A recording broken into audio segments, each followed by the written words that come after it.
Have you ever felt like you are standing on a tectonic plate that just refuses to stop moving? If you are trying to keep up with the artificial intelligence space right now, that is probably your permanent state of mind.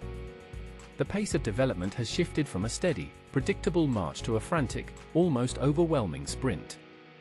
We are no longer waiting for those big, polished annual product announcements. Instead, we are hunting for hidden model names in developer APIs, dissecting leaks from anonymous insiders, and watching state-of-the-art models get trained, tested, and sometimes even banned before they ever get a chance to reach the public.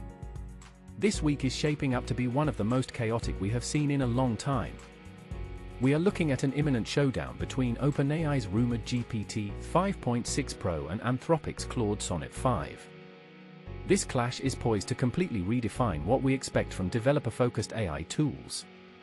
But to understand where we are heading, we need to look past the marketing hype and analyze what the actual data is telling us. Let's start with what is happening over at Anthropic, because their flagship model is about to get a massive upgrade.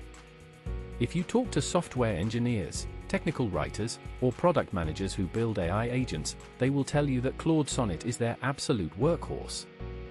Sure, Claude Opus gets all the glory for complex reasoning tasks, but Sonnet is the model that handles the daily grind in actual production environments. It is fast, it is cost-effective, and it is highly reliable. But it has been quite a while since Sonnet received a meaningful update. Well, that is about to change. Just recently, a new model identifier pointing directly to Claude Sonnet 5 appeared within Anthropic's partner provider networks. Now, why does this matter? Historically, whenever a new model name starts showing up in these partner portals, it means the back-end infrastructure is being primed for public traffic. Usually, we see a formal launch within 5 to 7 days of these appearances. If that pattern holds true, Claude Sonnet 5 could drop at any moment. So, what should we actually expect from this new version? The leaks point to some massive upgrades. First, there is the context window. Rumors suggest a jump to a stable 1 to 2 million tokens. To put that in perspective, that means you could feed an entire repository of code directly into a single prompt. But the change that has engineers talking the most is a new tokenizer architecture. Anthropic appears to be testing a setup that could consume roughly 30% more tokens for the exact same input text. Now, wait, let that sink in. A 30% increase in token usage sounds like a sneaky way to make API calls more expensive, right? But the engineering trade-off here is actually very logical. Think of a tokenizer like a translator. A denser, more expressive translator allows the model to capture subtle nuances, improve its understanding of images and code, and execute reasoning tasks with far fewer logical errors.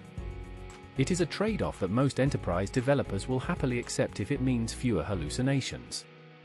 We are already seeing early leaks of what this model can do, especially when it comes to spatial geometry and design. In one test, Sonnet 5 was asked to generate an illustration of a Nintendo Switch 2 from scratch, using only code and no external visual reference. The result? A beautifully structured, highly detailed vector graphic that looked like a professional rendering. This tells us the model does not just memorize pixels, it actually understands the physical relationship between components and can translate that understanding into clean, functional code. But while Sonnet 5 represents a major step forward for commercial applications, the real drama in the AI community is happening behind closed doors at Anthropic. Reports have surfaced that a new, hyper-capable version of their Mythos model architecture has finished training. And the performance? Frankly, it is alarming. In fact, reports indicate that this new variant has already been restricted or banned from public deployment due to safety and control concerns. Now, how does a model get banned before it even launches? To understand this, we have to look at how frontier AI labs allocate their computing resources. When a model is deemed too powerful or unpredictable for a general public release, development does not just stop. Instead, the focus shifts internally.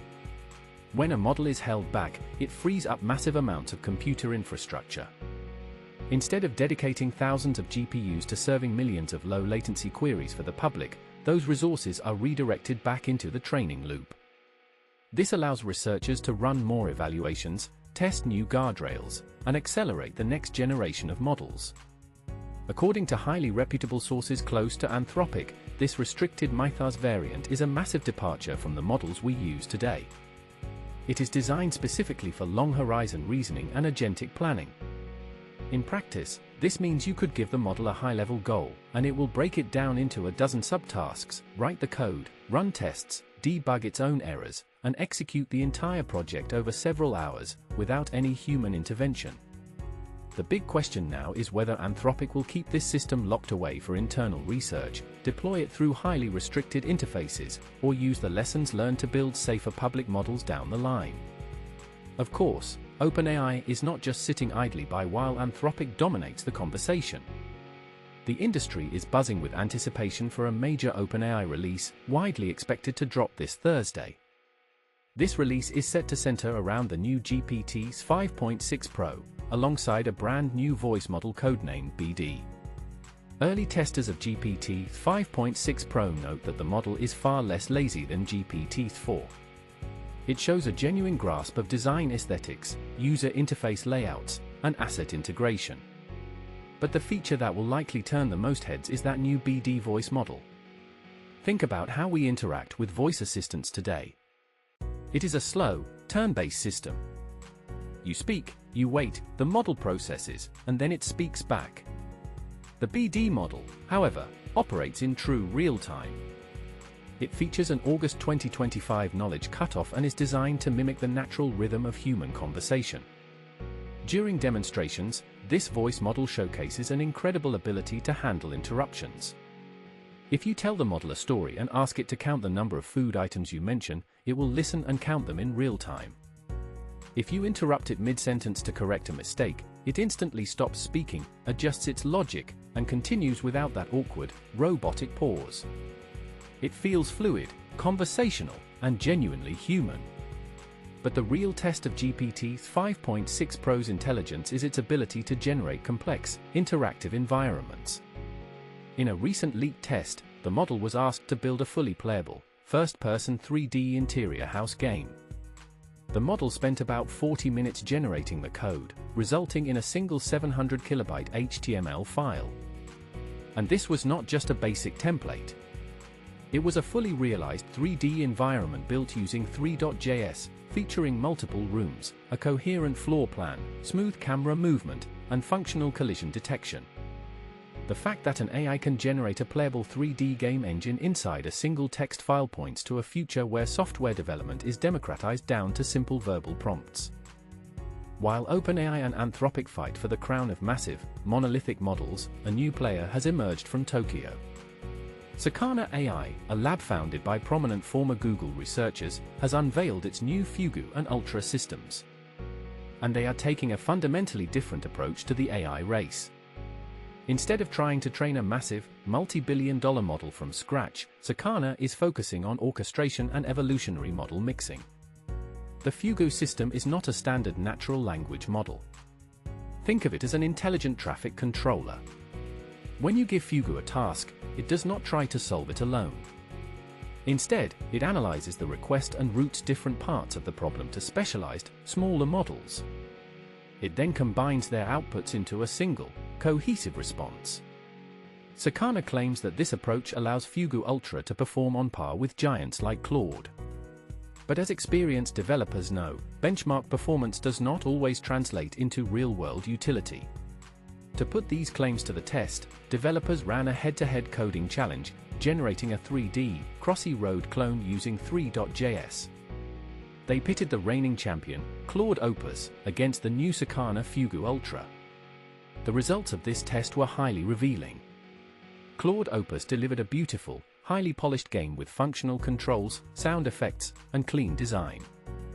However, the process took 79 minutes, consumed a massive 940,000 tokens, and cost nearly $38 in API fees.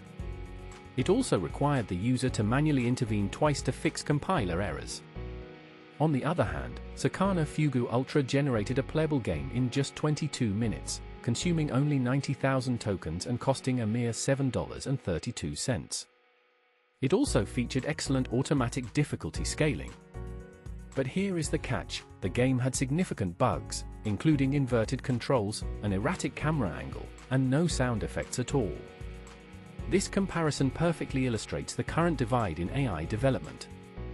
If you need absolute quality, polish, and complexity, a massive model like Claude Opus is still unmatched, even if it is slow and expensive.